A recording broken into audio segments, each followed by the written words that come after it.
You can put into the Last Night of the Proms programme all kinds of things that you might not put into a straightforward classical programme that mix in very well.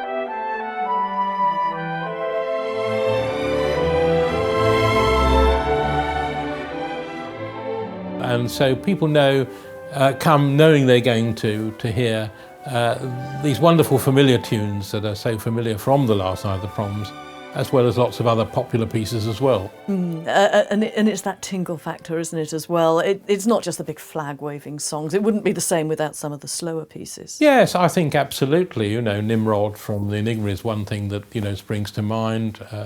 Jerusalem. These are pieces which I think people like to be a part of, like to share in, and I think that's what makes it special. You know, when an audience is all there feeling as they do that this is something they really want to enjoy, want to be part of, that's what makes it special and a memorable experience.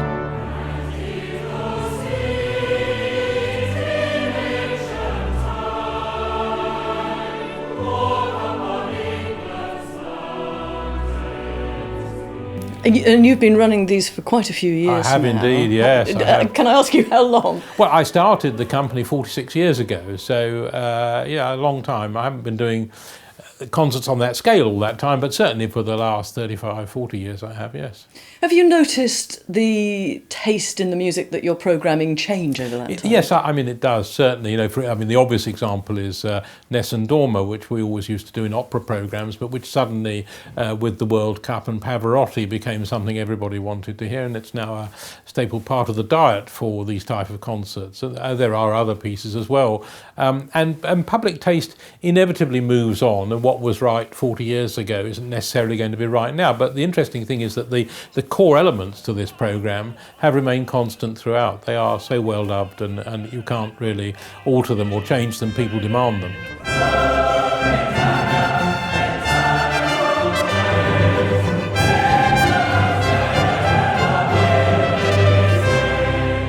It's interesting, isn't it? Because I would think that 46 years ago people either liked classical music and hated popular music, or they liked pop music and didn't know anything at all about classical music. Audiences were much more clearly defined in those days, and I think what's happened since is actually very healthy and very good, because people don't necessarily regard themselves as being just in one slot or in another slot, and they want to cross over and move around, and that's very good. And in terms of programming, that means that you can be more varied in what you do and try out different things. And it's a very family atmosphere too, isn't it? I think you can bring your children, your family, and enjoy the whole experience together, because the pieces are all relatively short, and they're going to be pieces that are familiar. I mean, a lot of classical music now is used in advertising and theme music and whatever, so people are much more familiar with so much more of the classical spectrum, and I think this is why people, they come and they think, oh, I didn't know that was, you know, whatever it is, which they've heard in another context,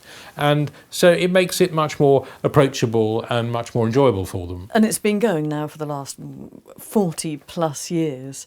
What do you think in 20 years' time? Do you think the format will still be there? Yes, I think in one form or another, because I think people will always want to be there to celebrate this particular type of music. And in the same way, I can't see the Proms ever stopping. I mean, the Proms has been going for so long and will continue to go on, I'm sure.